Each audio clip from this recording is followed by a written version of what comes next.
Hi, welcome to Unmaking a Mess with Darlene Morgan, where I have made many messes and I have absolutely experienced many messes, and considering I'm still here, I feel like this is God's way of telling me I definitely have a purpose for life, and I know He has one for you too. And so I use a lot of my experiences as an effort to help others and be relatable and be as transparent as possible in hopes that I'm reaching many. I really do kind of focus on the single mom perspective, but it doesn't mean that other people can't learn from it, period. So it is Wednesday, January 8th, and I'm going to be super brave here and not care over the fact that I have no makeup on. I just got out of the shower and I needed to get on here and record something. I've actually needed to record something for the last couple of weeks, and I apologize to my viewers that I haven't been on here.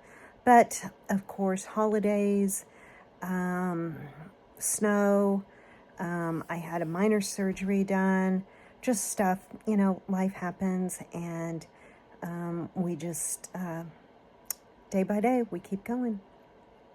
But I'm going to tell you, I think me getting on here, I think it's actually using you guys, and I hope you don't mind me using the word using as my therapy. I think it really helps me.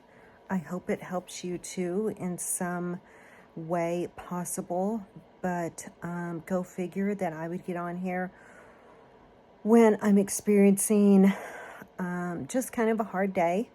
I am pouting in my room, but I'm starting to get over it a little bit. And so I really need to get downstairs, but I wanted to get on here because the thoughts that are rolling through my head really actually are, I think, relatable, or I hope they're relatable to you. I also hope that you find ways of seeking a little bit of wisdom in the people that you come across. And that's what I'm going to address tonight, because wisdom and godly perseverance and His guidance can be found in all sorts of ways. So, yeah, we've gone through Christmas and New Year's Eve, and it's just kind of been kind of a real mix-up of weeks and stuff. And then we got tons of snow, which really halted a lot of us and kind of created a lot of diversion to things that would normally be simple and easy to get around. I decided to start working full-time this week, go figure, because no sooner did I decide to do that, we encountered an ice storm and a snowstorm, and it unloaded about 14 to 16 inches of snow, which actually is nothing. I know, like, to some of you that live in the northern parts of the states, you're probably laughing at us in Kansas because this is probably nothing to you. But we whine about it every single time, which is ridiculous because we do live in Kansas, and, what else would we expect? It's going to happen.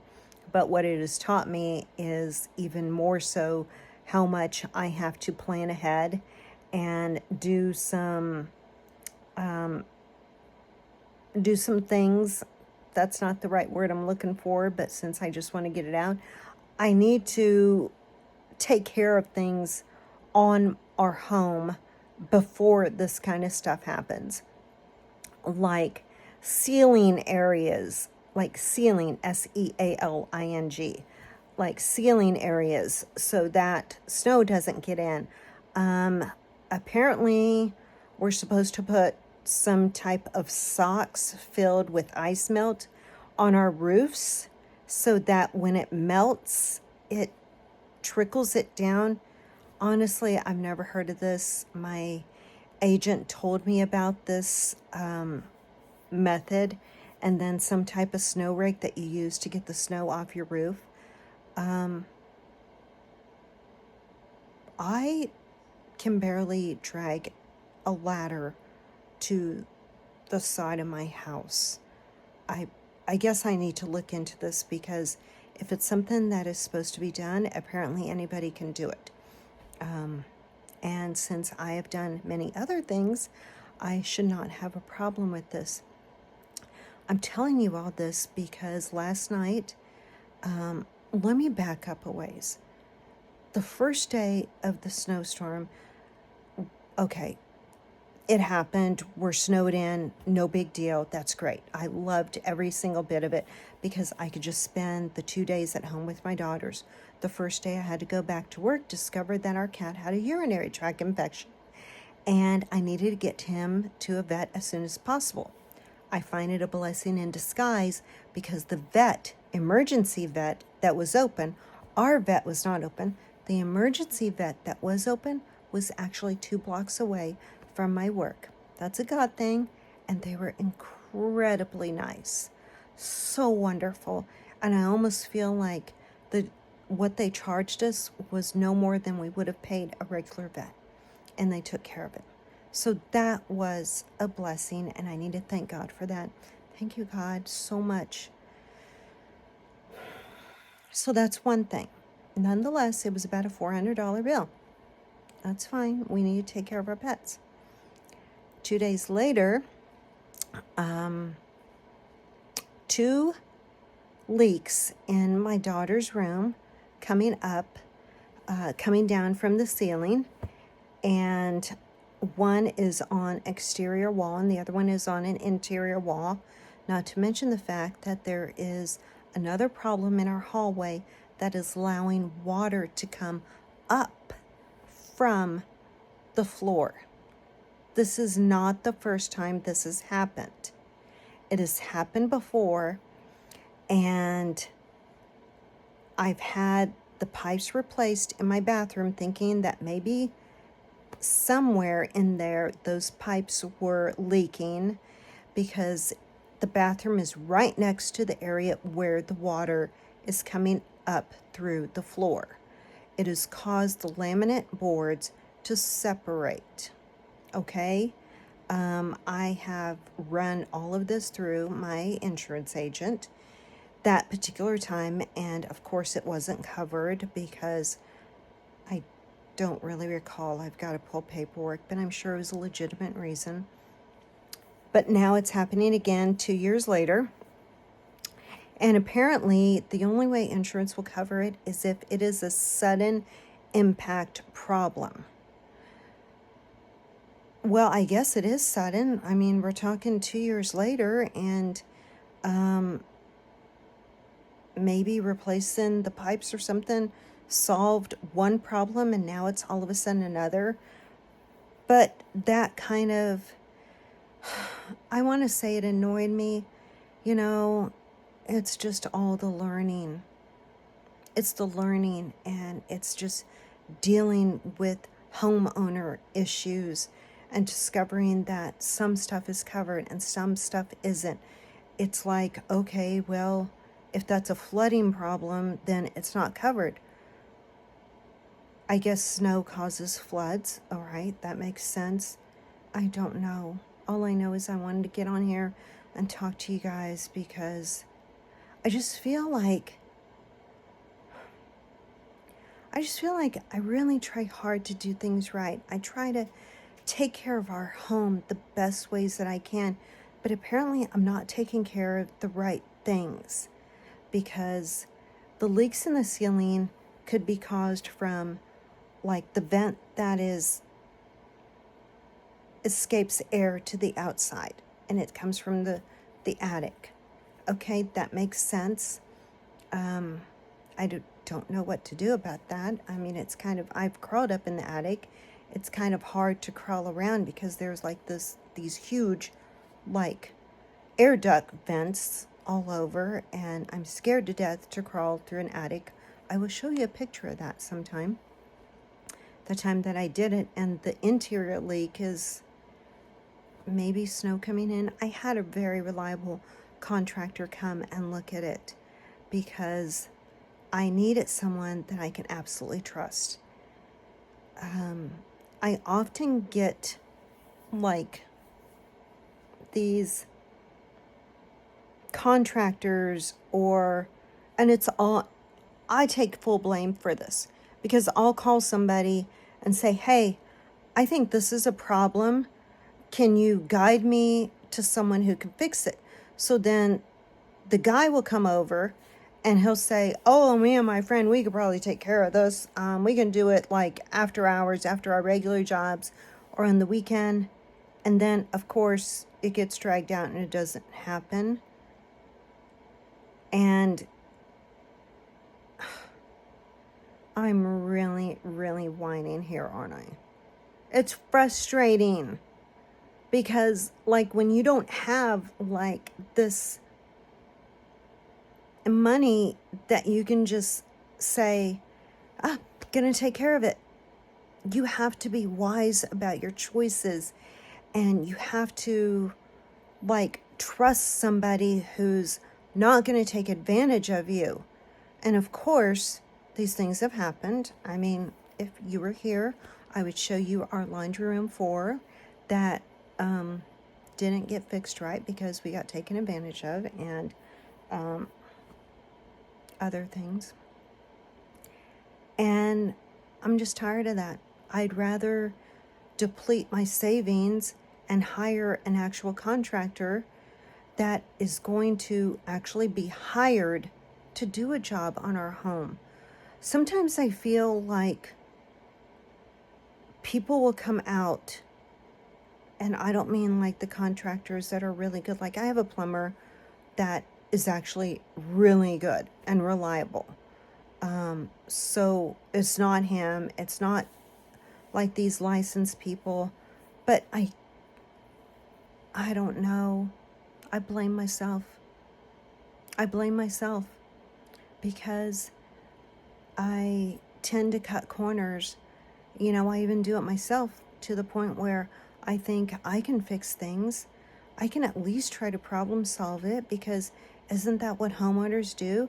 They don't immediately go to the phone and try to fix something. They try to problem solve it themselves. And then you get people like myself who figure out, well, that's not working. So, you know, maybe this person actually is going to help me, and I appreciate that. And I'm thankful for those ones that say they can try to do something after hours. I'm not dissing them. I'm not saying, hey, you know, this isn't going to work. I mean, some of them, actually, none of them have actually helped.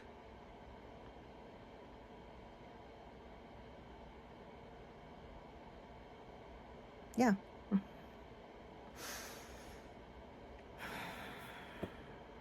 Listen, I got on here because I'm frustrated. I was near crying, and I just came up to my room, and what I should have done was came up to my room, maybe threw on some tennis shoes and went downstairs and got on my bike, and I didn't do that. I came up to my room and pouted and sat here for a while before I talked to you guys, and took a shower. And then I did text with someone that is really a great resource. He's a good friend, and he's way younger than me. And no, it's not that kind of friend. I want to get that straight. Here's what I'm getting at. This person that I know I can text is only 20 years old, and we've created like this friendship. It's not a creepy one, okay? So don't go there, please. You know, it's like me being a grandma to him, an aunt to him or something. And he actually is like really smart, like philosophically smart. I don't think we give the young people these days enough credit. And the reason why I bring that up is because I can text him and say, hey, here's how I'm handling this problem. I know it's not right, but I know with you, you won't judge me.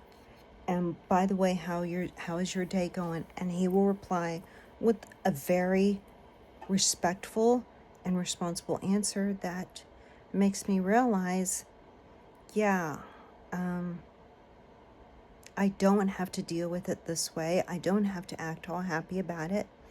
I can vent about it. I can handle it however I want to. And the other thing too is, as I am sitting here thinking about my problem, I think about a young client that I met with earlier today as well, who is 16. And as I was meeting with this person, I just try to get their mind off whatever it is they're going through, unless they want to talk about it. And we're talking about how we handle issues. And I talked about the problems with the water leaks. And this person said, you know, it's going to be okay. God's going to take care of you. And you just have to look at it as just another problem you're going to get past, because you've already handled other issues. Come on now. That's something I would say. I give this person a lot of credit, because as I was sitting here really wanting to just be internally destructive, I thought of them, and that's a good thing. I thought of this person that is so young and has so many things that they could be really, really upset and sad about. And they tell me, I could be sad, I could be mad about these things, but I'm not, because it's just what I have to deal with right now. So it doesn't matter. I mean, that's what they told me about their problems. And that's why this person told me how to handle my problems, because you're just going to deal with it the best you can. And I've been trying. I really have been. And I just talked to someone about it the other day. I said, you know, I'm really trying to turn a leaf on when problems come up. I just figured that I've gotten past other things. I'm going to get past this. But I think when I was dealing with, you know, just the possibility of, you know, getting help from insurance and stuff, and how there's always these stipulations, I think that's when I just kind of felt depleted. Like, dang it. You know, I mean, do we ever do things right for insurance companies?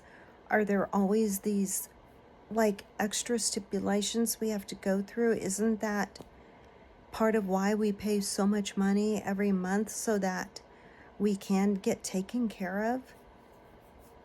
That's when I just decided to feel crappy.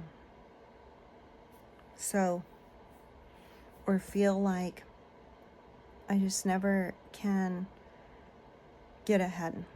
Win for losing, do things right, anticipate, do precautionary things, prepare, be a good homeowner. Wow, I'm really being a martyr, aren't I? Anyway, that's my story about homeowner stuff, insurance stuff. Young adult who has more wisdom than myself, and just so thankful that it's not just them that we have in this world. It's many others who can help us turn a page around. And there are many others out there. Because when you get to be my age, you almost can't help but seeking the wisdom of someone else, and generally they're going to be younger than you. So when that happens, don't hesitate to reach out to someone younger, because you'd be surprised how they can help you too. All right, I gotta go. I'm gonna go downstairs and finally eat something and call it a night. Love you guys. Please share and subscribe. Tell others about it if you're so inclined. And click a like on this. And I will be back very soon. Don't forget, I'm on Unmaking a Mess on YouTube and online Unmaking a Mess. I try to take whatever I have recorded here and put it into writing, so that you can read along as well. Not read along in this case, because I didn't actually record what I was telling you now. So I'm just going to have to go off memory and just kind of summarize it. All right, I'm out of here. Thank you so much for listening. God bless you guys. Please remember to ask Jesus to come into your heart, because with him, things do get handled a little bit better and easier. I really need to take my own advice for that right now. It doesn't mean that he's going to make those problems go away. It just means that he's going to help get you through it. And Jesus is love, and he loves everybody, regardless of who they are and what they do and what they look like. And you just got to believe that and share that with others. All right, take care all.